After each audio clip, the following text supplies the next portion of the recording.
नमस्कार दोस्तों, आज के हमारे इस वीडियो में हम आपके लिए महाभारत की कथा का एक विचित्र प्रसंग लेकर आए हैं।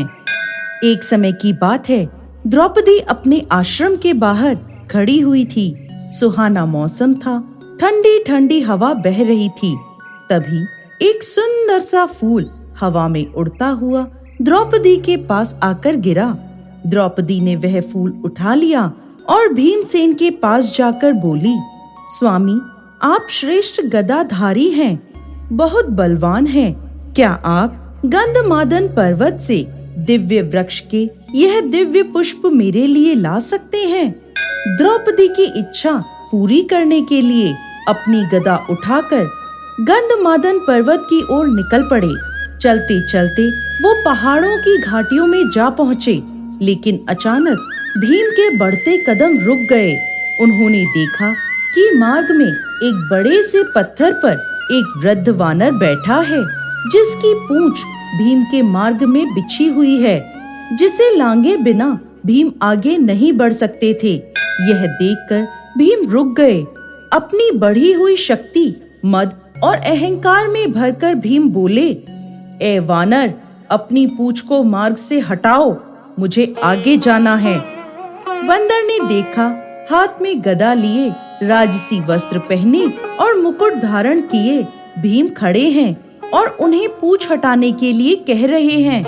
वानर के रूप में हनुमान जी चुपचाप बैठे रहे और उन्होंने भीम की बात का उत्तर नहीं दिया। भीम ने फिर कहा, ए वानर, सुना नहीं तुमने? मैं कह रहा हूँ, अपनी पूंछ हटाओ, मुझे आगे जाना है। तुम वृद्ध हो, इसलिए मैं तुम्हें कुछ नहीं कह रहा, वरना।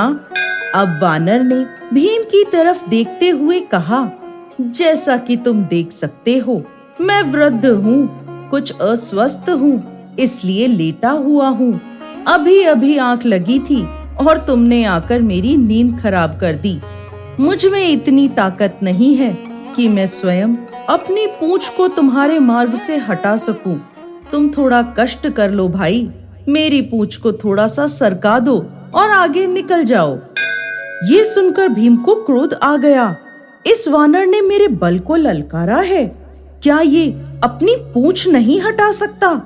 कई बलवानों को परास्त करने वाला क्या अब इसकी पूंछ हटाएगा? मुझ में 100 हाथियों का बल है। अभी एक तिनके की भांति इसकी पूंछ को मार्ग से हटा देता हूँ।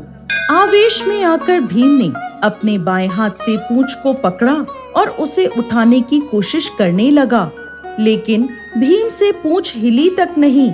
ये देखकर वो हैरान रह गया। फिर उसने अपने दाएं हाथ से पूंछ को हटाना चाहा, लेकिन अपने दाएं हाथ से भी भीम पूंछ को तिल मात्र भी हिला नहीं सका। इसके बाद भीम ने वानर की ओर देखा। वानर मंद मंद मुस्कुरा रहा था। ये देखकर भीम को गुस्सा आ गया। अब भीम ने दोनों हाथों से भरपूर जोर लगाया, लेकिन पूंछ नहीं हिली। अब भीम ने एक पैर को पत्थर पर रखकर जोर लगाने की कोशिश करी, लेकिन वो पूंछ को नहीं हटा पाया।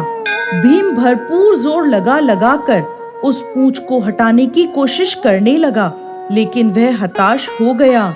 जिस पूंछ को वो मामूली जानकर हटाने में लगा था, उसने भीम के पसीने छुड़ा दिए। अब थक हार कर निढाल होकर वो एक तरफ खड़ा हो गया और सोचने लगा, ये कोई मामूली वानर नहीं है, जरूर कोई दिव्य व्यक्ति है और इसकी असीम शक्ति का सामना मैं नहीं कर सकता। उस वृद्ध वानर के आगे भीम खुद को कमजोर महसूस करने लगा। भीम का अहंकार अब चूर चूर हो गया था।